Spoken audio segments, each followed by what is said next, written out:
welcome to our panel for Ethics Week. And thank you. How many have gone to something else for Ethics Week? I recognize a lot of you have gone. Thank you for your support, and we appreciate that. So my name is Dr. Sharon Kleinbell. I'm a management professor, and I'm also the director of the Daniels Fund Ethics Initiative. We are the ones that put Ethics Week on. We sponsor that as well as some other ethics programming. So what is the Daniels Fund Ethics Initiative? It's a consortium of 11 universities across 4 states. And this is the test I have for myself. The 4 states are Colorado, Wyoming, Utah, and New Mexico, but the 11 schools are University of Wyoming, University of Utah, New Mexico State, University of New Mexico, University of Colorado, Colorado Springs, University of Denver, University of Colorado, Denver, Colorado Mesa, UNC, CSU, and the University of Colorado Law School, only non-business school there. So we get together, we have these events, and I'm always interested. If you hear a speaker or something, please come tell me, or give an idea for next week's Ethics Week. We are very lucky today to have the panelists that we have. I will briefly introduce them. We have on this end Courtney Bird. Courtney is from Portside Consulting, that's her business, and she turns typical HR management content into fun learning experiences. My students are thinking something right now. I'll talk to her, see how we do that. Okay? She draws from her years of experience to bring boring HR management concepts to life. She's an expert in performance management. She teaches her clients how to set expectations and build an atmosphere of accountability within the organization. She's a national speaker, published author, and an entrepreneur. She's a certified HR professional with 3 decades of experience building practical HR solutions for a small business, and she's a graduate of UNC, a business graduate, and a member of our UNC Management Advisory Board and the Colorado Small Business Advisory Council, and was featured in How to Conduct Annual Employee Reviews in Inc. magazine. So Courtney, thank you for coming. Thank you. Lonnie Oxner is next. He is President Emeritus at Bank of Colorado. He served as market president from 2013-2018. He's been in banking for 34 years and was an original partner and founder of New West Bank prior to its acquisition by Bank of Colorado. He is also a graduate of UNC and with a degree in business administration. He served on many local boards, including United Way, Leadership of Will County, Chamber Ag Committee, and RDNA Home Health Care. And he is also a member of the Management Advisory Board, and we call on him as a guest lecturer frequently. He was born and raised on a farm in Windsor, and he spent his whole banking career in this area. So thank you, Lonnie. Thank you. And last but not least is our own Shawn Tebbett. She is the Alan McConnell Endowed Chair. She is an accounting professor here at UNC, if you have not met Shawn. And prior to that, she spent 30+ years in a variety of auditing, risk management, compliance management, and operational roles. She has held executive roles in large multinational organizations, including being a partner for PwC, Vice President of Internal Audit and Enterprise Risk for Tompkins PLC, U.S. Leader of Enterprise Risk Management for, I was going to ask you how to pronounce that, Protiviti, Vice President of Financial Aid Operations for the University of Phoenix, and Vice President of International, or I don't know why I keep saying international instead of internal, audit for Vail Resorts. So welcome, Shawn. Thank you. So what we did, and you may have ignored these, but we put out little blue cards on the table downstairs, and it says ethical dilemma. So what are the ethical dilemmas that students have? They fill some out, put them in the box, and that's what we're going to talk about today. So these are ethical dilemmas that MCB students have asked that we talk about. And depending on time, we may be able to get some that you would want to talk about. So I'm going to ask the questions of one of the panelists, but then I also want the others to chime in. So I'll direct it to one, and then the others can chime in on the answer. So I'll start with Shawn. And as we look at the questions that we had, you can kind of see the dual roles that our students have. Really, 3 roles, but definitely student role, and then also employee role. And there are some questions that we'll get to at the end that are, I'm a human being on this planet questions. So there are some of those. But we'll start with the student question with Sean, and that's about cheating on homework and exams. I know no one in this room has ever done it, but the statistics say that quite a few people do it. So you have come in recently to be a professor, but just maybe as a professor, but also as a business executive, what advice would you give them for cheating and not cheating? Don't do it, right? That's number one. And I thought about being sort of a smart aleck and saying that I just bring my hedge trimmer fingers, but I don't actually do that. But in all seriousness, I think, as I thought about this, I want to sort of orient it around to employee and employer. Because I think cheating in school is actually the start of what could be a really slippery slope that could continue to become part of an individual's life. And so, thinking about it from that perspective, if the person is doing the cheating, they're certainly not getting what they should be out of that particular class. So they may be not actually getting the knowledge to do whatever the future employer needs them to be able to do. I think it is a reflection of a level of immaturity and not growing as you should be in college and being ready for that professional career. And then, in terms of how that might play out in that person's future, once you start cutting corners in one place in your life, it may not be that hard to continue to cut corners and do things using shortcuts at work, and that's going to eventually come to light with the employers at some point. So, I think about it more from that angle at this point. Hey, Lonnie or Courtney, you want to chime in? Okay, I cheated once.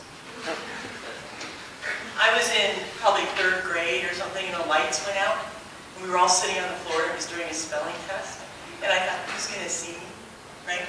And so I'm looking over right as the lights came on.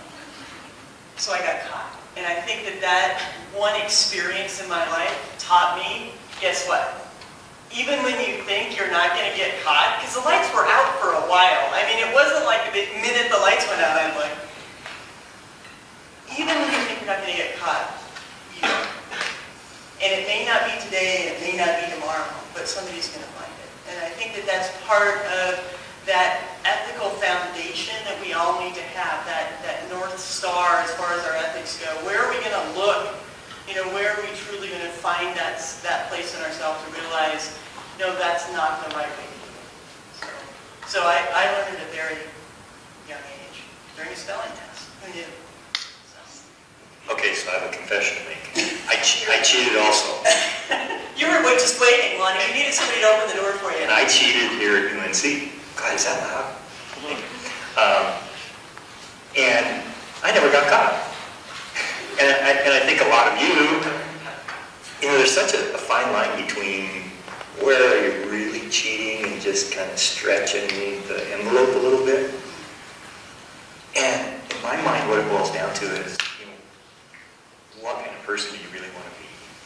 Because I've known people who've cheated their whole lives. Unfortunately, sometimes they don't get caught. And there are little things you can do throughout your life to beat the system, to beat your boss, to beat your friends. But you have to really, at some point, say, what kind of person do I really want to be? And when you get up in the morning and look in the mirror, do you want to be that person that, can look in the mirror and say, I'm honest with myself? Because at the end of the day, when you're laying in the casket and they cart you off, all the money in the world can't buy your integrity, your honesty, your character. And they don't teach me technology, so I don't know how to turn that down. I'll move it down. I don't know if you have. Is that better? There we go. Okay.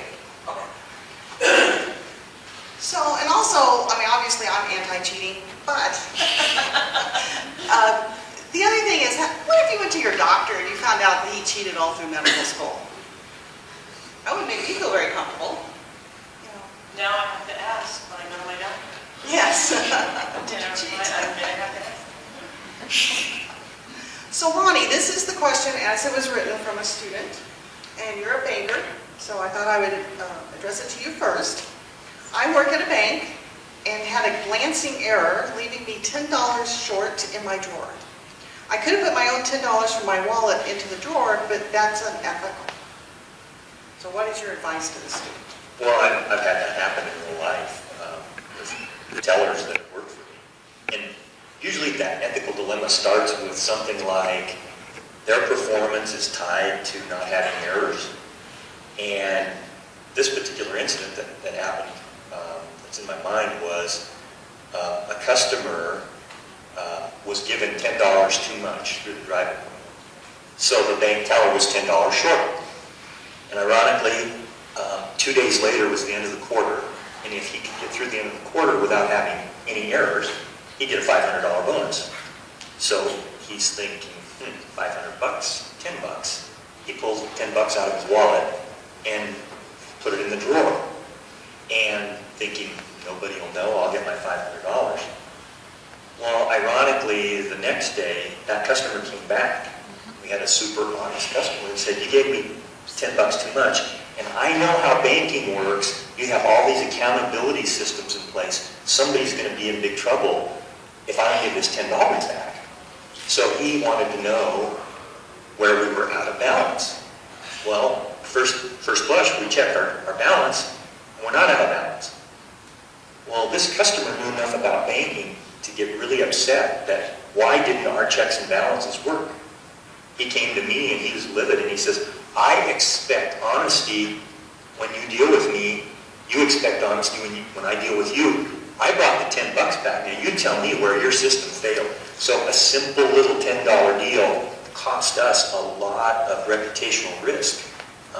And there are situations back to the medical field and money. I think when you're dealing with people's money and their health, there is no room for compromise. And we have to, we have to balance to the penny, not to the nearest dollar. And so I understand the plight of the person who's going to miss their bonus, but it's bigger than that. And the same way, if you're getting a blood transfusion and they run out of type A and say, well, we'll just slip a little type C in there to get you through the surgery, that doesn't work. So that's my answer in a real life story. Sean or Courtney? It kind of just highlights from a different perspective how incentives that companies have in place can sometimes lead people to do things that may not be the right thing, and kind of being sort of watchful for that as you're evolving into your career and seeing if there are things that people are actually being incentivized to do or incentivized for that could actually lead to people committing some sort of unethical act, and helping your employer by bringing those things to light and mentioning it at least, or bringing it up in conversation. I can't imagine any company not appreciating something like that. Absolutely. That was the direction I was going to go. When you put systems in place that an employee is having to decide between $10 and $500, that's tough. And so wouldn't it be great if that employee could have come to you and said, I messed up. I know what I did. I probably even know the customer that I did that to and I gave extra $10 to. I completely messed up. What if that employee was rewarded for that honesty? Okay, if you identify that your drawer is short and you don't say anything, that's one thing. But if you identify it short and you say something, then we're gonna reward you for that. So obviously, if it happens over and over and over and over again, then you've got a problem that you need to deal with. But we have one instance that would be great as far as policies go. Okay, thank you. And Courtney, going back to a student role, this could definitely be an employee role as well. But a student on the blue card that somebody just walked by and didn't fill out, they said that they're part of a team project and one member takes most of the credit for the work of the team. And I think I could even add on that the opposite for teamwork. What's the maybe bigger problem in teamwork? One person does all the work, another person takes the credit. Yeah, so you have this person trying to take the credit, and we assume they did at least some work, and then the other problem kind of on that is where people don't do what they're supposed to do. So I want to handle this or talk about this from two different angles. The first angle being, what do you do in that situation? And I would say you go and you have a very courageous conversation with that person and say, hey, we're all on the team. We all had a piece of what that project was, and we each had responsibilities, and you're being a little disrespectful to the rest of the team by saying that it was your project or you did all the work when we all contributed. And so it's an uncomfortable conversation, and it takes some courage to have that conversation with your teammates, but I think that that's important to have. But even before that, I would say when you start forming teams, whether it's in school or at work or wherever that is, I would develop what I'd call an upfront contract. And that upfront contract with the team should be, okay, we're all in this together. We all have our different components. Maybe there are specialties, the things that we do best, but it's all part of the big teamwork pie. And so we're all going to put in our contributions, and we're all going to succeed or fail together. And we're all going to be talking about this as a team project, not one of our projects or just my project. And you have that upfront contract with the team, and you all agree to it. And then if someone does that and says, okay, this is my project, you can go back and say, hey, remember what we agreed to. You're not upholding your end of that agreement. Okay, thank you, Bonnie and Sean.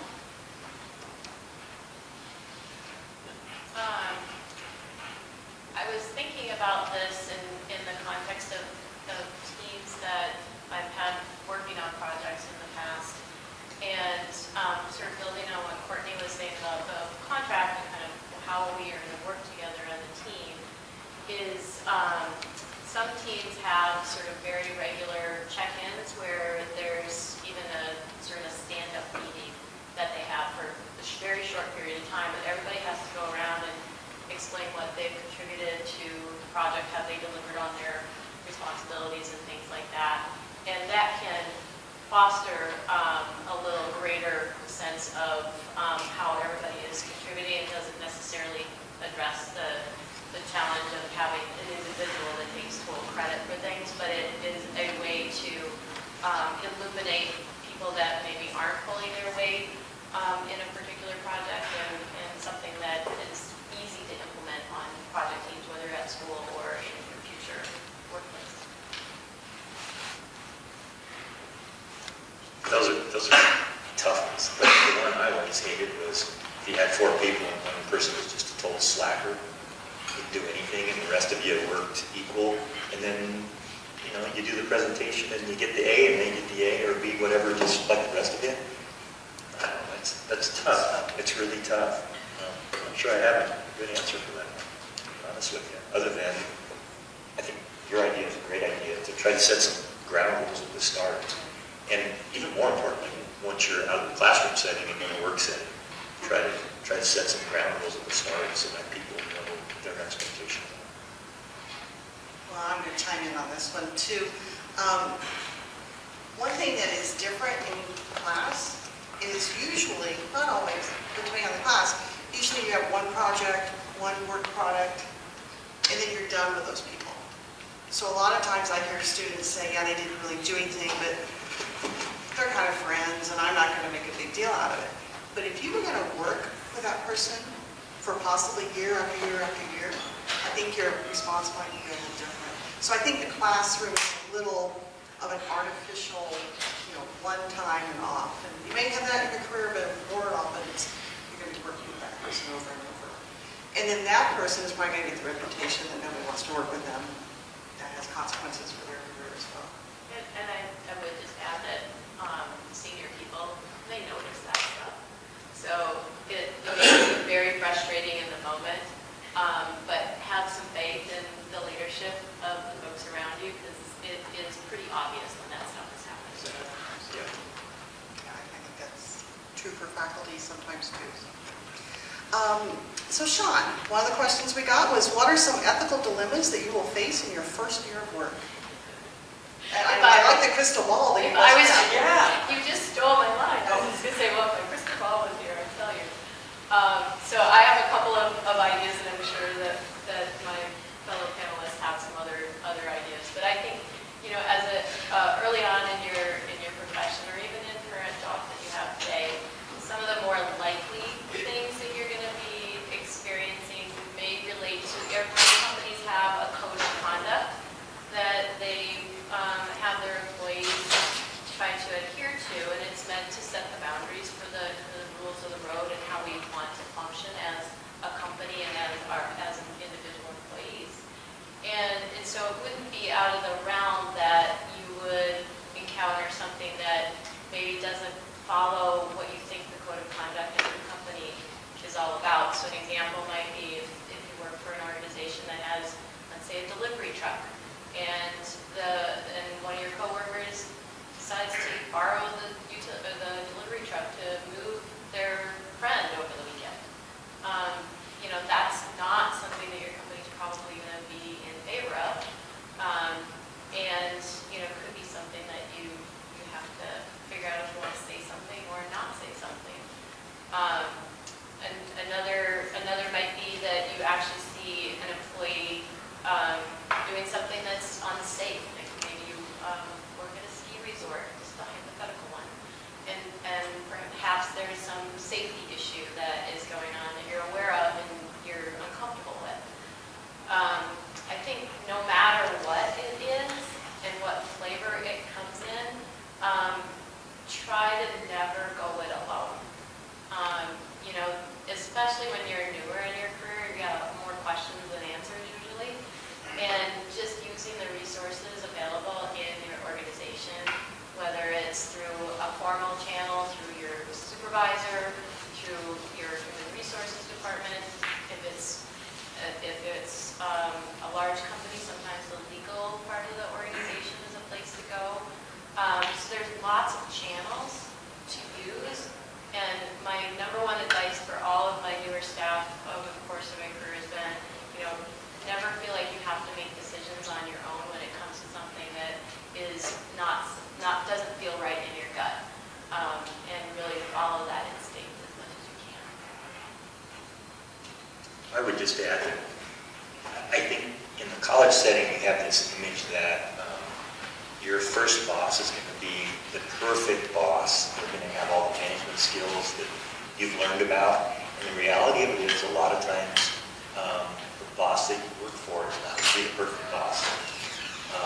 And you may actually feel like you know more about some of the things that they're coaching you on than they do. And I've known of several situations where the boss doesn't have your back. And as an example, asks you to do a project. You get the project done on time, get it to the boss. The boss sits on it, puts it on the back burner, and a week later you're in a group meeting and your boss's boss jumps down your throat. Why don't you have this project completed? And you sit there waiting for your boss to say, it's my bad, I have it on my desk. And they don't. And those are real dilemmas. How do you handle that? Again, I'm not sure I have a really good answer. Maybe the HR person does. But I've seen that happen. My son has a job in San Francisco right now, and he's in that very dilemma. Wants to go to his boss and say, wait a minute, you threw me under the bus, but he's only been on the job 3 months, doesn't want to make the boss mad, but feels like the boss's boss is really powerful and doesn't want to make her mad. So those are kind of tightrope walks that you have to think through. I'd be curious if you have a solution. I posed the story, so. Yeah, thanks. That's great. That wasn't on the list. I'm not answering that question. I think a lot of these issues that we're talking about today comes down to communication and how we're communicating our feelings, honestly, and the thoughts that we have and the situations that we find ourselves in, how we're communicating with other human beings about those situations. And in that situation, honestly, I would sit down with my boss and I would say, hey, can we just run through this really quickly, because I'm afraid either you haven't seen it, or the email got lost somehow, or the project got misplaced, or I want to make sure that you knew that I gave that to you, and we can kind of trace back our steps, because I understand that your boss is, your boss is looking for that information. So I think that again, and I said it before, the courageous conversation, that having that conversation and being able to step up and say, this is what I know to be true. And so this is what I'd like to ask of you. Did you get the report? Did you have any questions? Is there anything else that you need from me on that? And follow up that conversation. So that's a tough one. That is a tough one. I think we all want to impress our new bosses, right? We all want to have that situation where they like us and they want us to do. They want to give us work and they trust us and they work with us very closely. We've got to build that trust. We have to build a trust bank with them, and in order to do that, we have to have conversations that they'll let them know what we're thinking and let them know what we're feeling, and they know that they can trust us to give them our thoughts respectfully and professionally, but give them our thoughts on issues. Okay, thank you. So Lonnie, we had two questions that dealt with stealing from work. And this one says that someone steals from work because the company owes them. Just for the record, we're all against stealing from work. So, but Lonnie, take that. Well, I guess the first question I have is, what does the company owe you? And secondly, what is your integrity worth? And, in the banking world, over my career of 35 years, I probably fired 5 tellers for embezzlement. And you scratch your head and go, okay, so you embezzled $250 over the last 3 months. And was your integrity, would you sell your soul for $250? What did $250 get that person? It just blows my mind. But I guess we've kind of become a society of entitlement, and you all as millennials get picked on, that you win the participation awards and all that, but I've seen it along my career.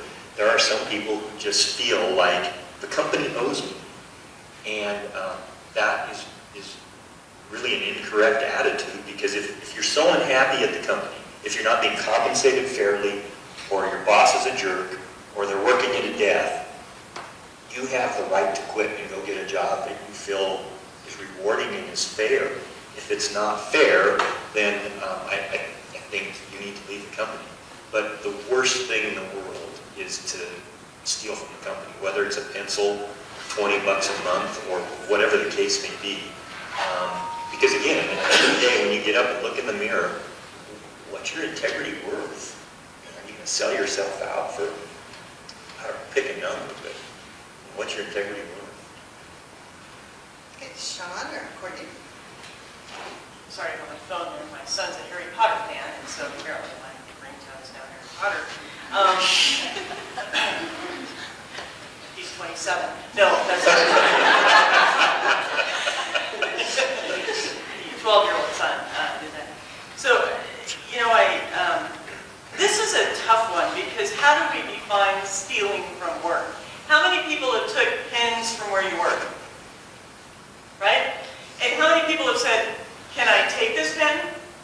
No. What do? We pick them up, they've got a logo on it. I think in a way our bosses are saying, hey, here's logoed material, get it out there. It's part of our marketing stuff. We want you to get it out there. I had to fire someone for stealing $7.50.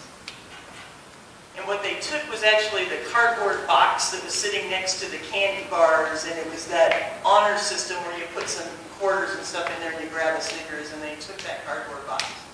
So when you were saying $250, I thought, yeah, that woman sold her, her integrity for $7.50.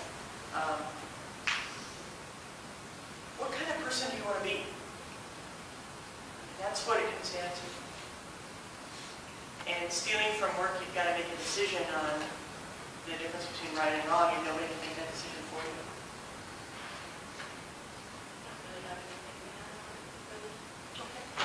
Okay, thank you.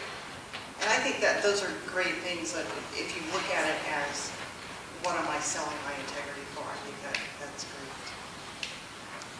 So Courtney, I had a question from someone obviously who works and says, do I force a customer to sign up for our loyalty program at work? If I get too many no's, my managers get mad at me and I risk losing a promotion. I'm not sure they're going to force the customer. I don't know. You know, when I read this, I mean, one thing to my mind was how many of us love to get signed up for loyalty programs? Maybe a couple people?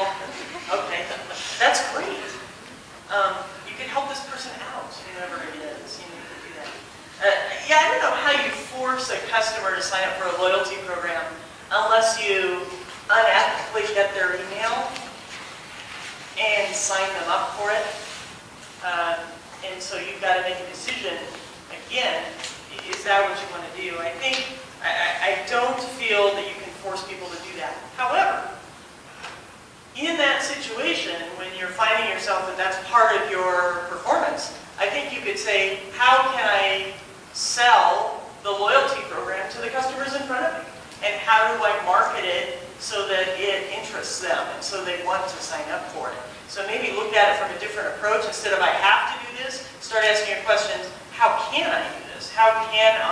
What do I like about our loyalty program? And how can I tell stories to the people, the customers standing in front of me about what I like about our loyalty program so that they want to sign up? We're in a society, unfortunately, where there are a lot of jobs that require people to sell things to people that they don't necessarily need or want. And you can make it huge or really small. And it doesn't mean it's unethical, but it gets into the gray area on how you do it. And I've seen recent, Wells Fargo was all over the news here a year ago. And I had friends who worked at Wells Fargo who needed to meet a quota at the end of the month, so they call their parents and say, hey, will you come in and open an account so that I can meet my quota? The parents would open the account. 2 weeks later, they close it. And then 3 months later, they call their sister, hey, can you come in and open an account? And they got their quotas. Their job was to open accounts. Their job was to sell product. But that line of right and wrong gets pretty blurry. And I know this sounds so cliche, but you've got to decide in your mind where you're going to draw that line. And it's so easy to step over the line, and you just can't. Because if you step over with a toe, next thing you know, you have a foot, and then you're living in the gray area. And I've known so many people in banking that lived in the gray area, and they thought they were ethical, and they were unethical to be. So it's a challenge. In looking at this, it's hard to really know kind of the context for the question. But I always come back to when I talk to young professionals about where they're working and what they like and don't like about it. And this sort of feels like a culture clash to me for the individual, where their job is to promote this loyalty program and get yeses instead of nos. And what they may feel as pressure may actually be that it's a bad fit. And so there's, maybe a different message being conveyed by having that question going through their mind. So it's hard to know in this particular situation. But it does sort of raise an important question as you start to think about where you want to work in the future and what kind of company you want to work for. How can you build questions into your discovery process of those companies and places to get a better sense for the culture and to be able to say that is or isn't the place that sounds like I can really fit in and I can align with. Because if you don't feel like you are in a place where you can be aligned with the culture, then there's a million different variations on the theme of this question that could cause you to have a similar kind of question. Well put. Okay, thank you. So Sean, for you, my manager, not mine, the student wrote, my manager told me to code time to a client when all I was doing was working on a puzzle. The student said that they did it because they were told to by their manager. Yeah. I had to think about this one pretty hard, and I'm not sure I have the perfect answer here, but I actually think, having spent a lot of time in professional services myself,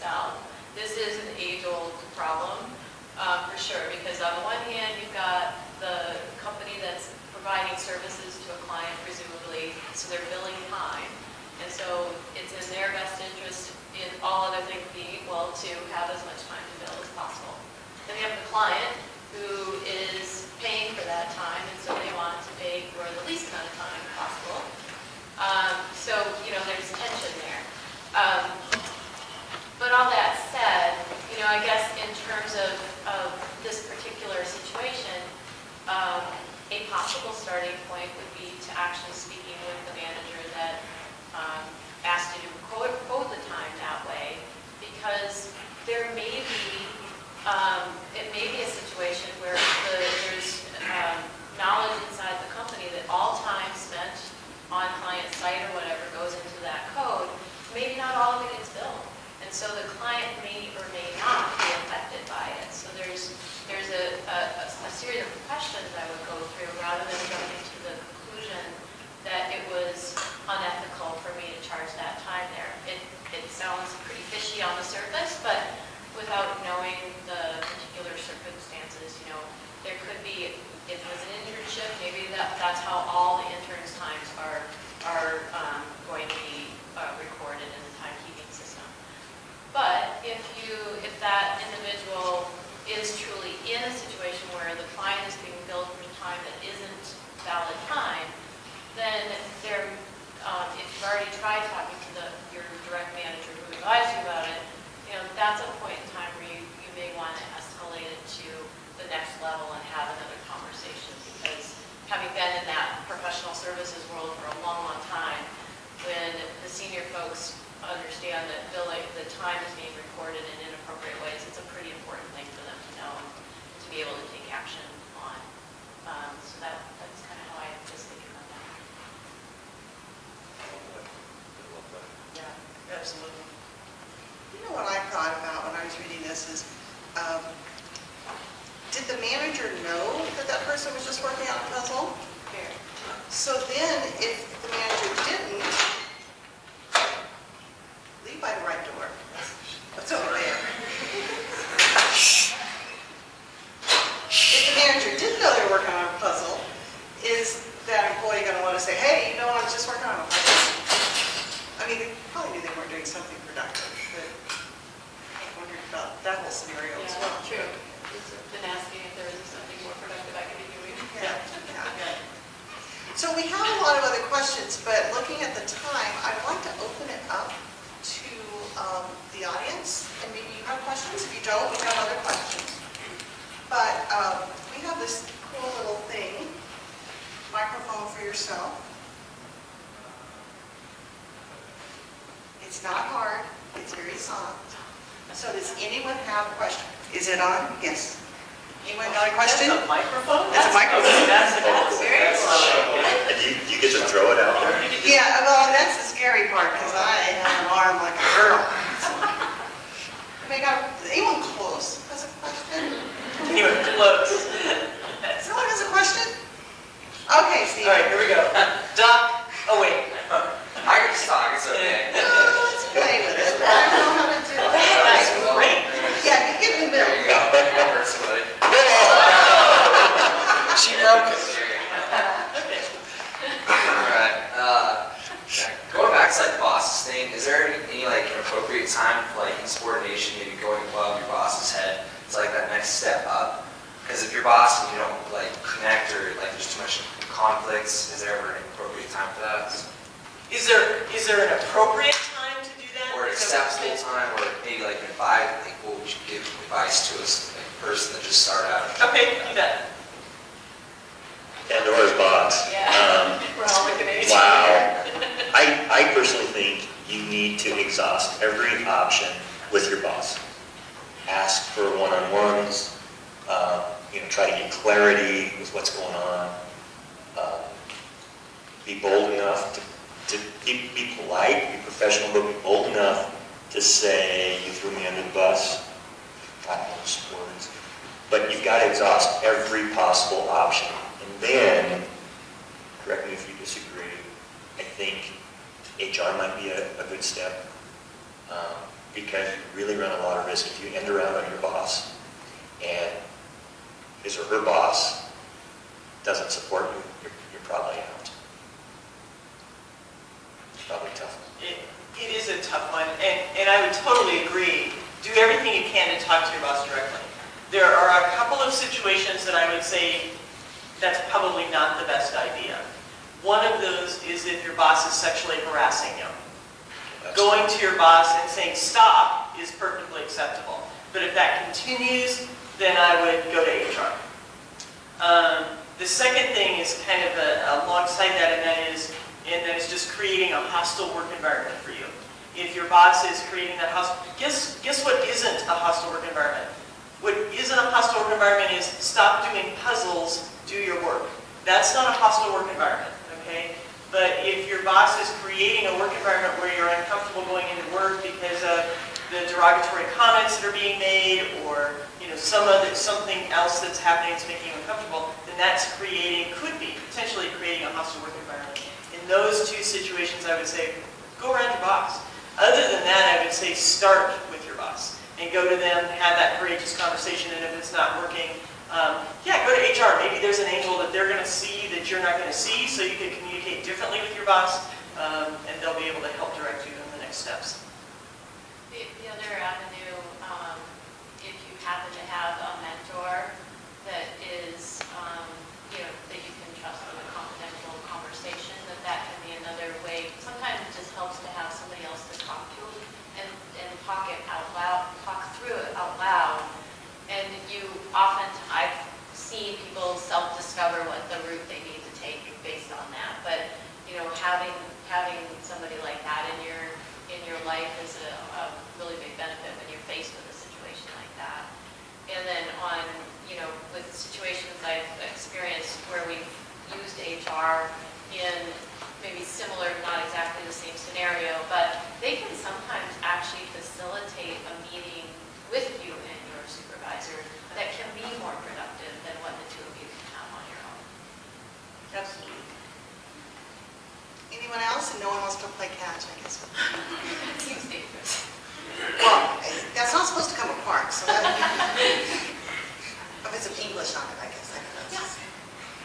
Anyone? Okay, we're going there. So this is kind of a personal question for you guys, but when it comes to ethical dilemmas, where do you draw the line into being confrontational when it's time to leave the company, when you keep your mouth shut? Like where, at least like for me, that's something that I struggle with because I don't want to be too forward with people. Sometimes it's like a personal problem and I have to just kind of deal with it on my own. And then other times I want to talk about it, and then other times I'm like, look, I have to leave. And I'm trying to kind of find that balance in between like discipline and kind of standing up for what I believe in. And so I was just wondering what your guys' take on that would be. I have a saying that you never, ever, ever burn a bridge that you might have to cross back over. And you never know throughout life when someone at that company moves on to another company, and you end up being there. So I think you have to handle it in the most professional manner as possible and impart your personal feelings where you want to punch them in the nose or give them a piece of your mind. Park that at the curb. And really, other than making you feel good, they don't care. If you tell them off and let them know how awful they are and how awful their company is, they probably really don't care, but that could really impact you down the road. That's my thinking is, the world is smaller than we think it is, and I've had that situation, and I always bit my tongue, and I'm going to leave on good terms, and lo and behold, the guy I hated ends up being a link to something else down the road. So, that's my 2 cents worth. What do you think? No, it's tough.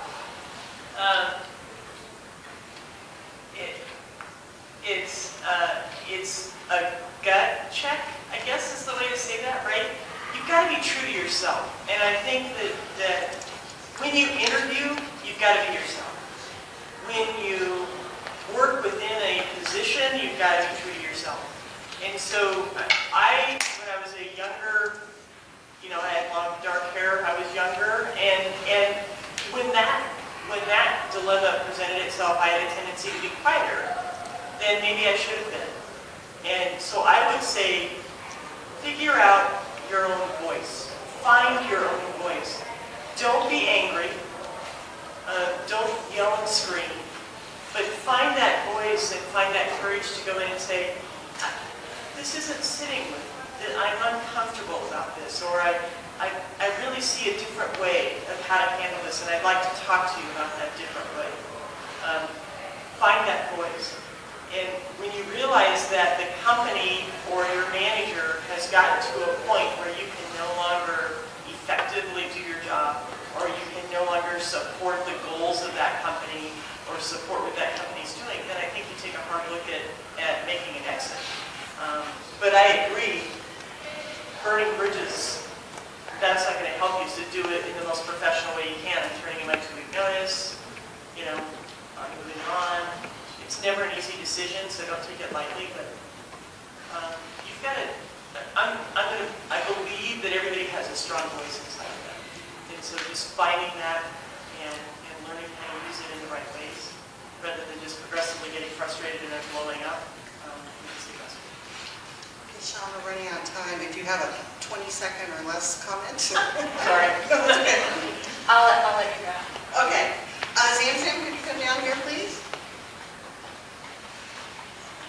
So each of you got a red ticket when you came in, right? Just give it to Sean on the end. Sean, could you pull out a ticket? That's it, to the bottom. All right. You read it out. I have 439, what everybody does. 683. Oh. That was Oh, you got 682. Why am I not saying it? Oh, Same thing, there we go. okay. You have a goodie bag. I can give it to you afterwards, so okay. Congratulations. Yes, so congratulations on that. Just a couple of things, just announcements. Don't forget, it's just halfway through Ethics Week. So tomorrow we have a speaker, Gail O'Brien, at 11 o'clock. I hope you all can come and hear her.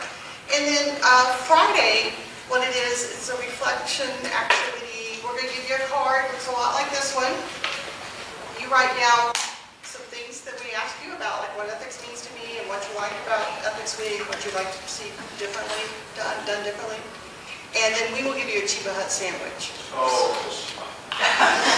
So we call it a sandwich for your thoughts. You give us a little input, we'll give you a sandwich. So that is Friday. And then also next Thursday from 8 to 11, I know it's a huge chunk of time, but Mary Gentili is coming to Embassy Suites at Loveland. And it's free for faculty, staff, and students. And she's going to talk about giving voice to values. And it's that whole thing of when you speak up, how do you speak up?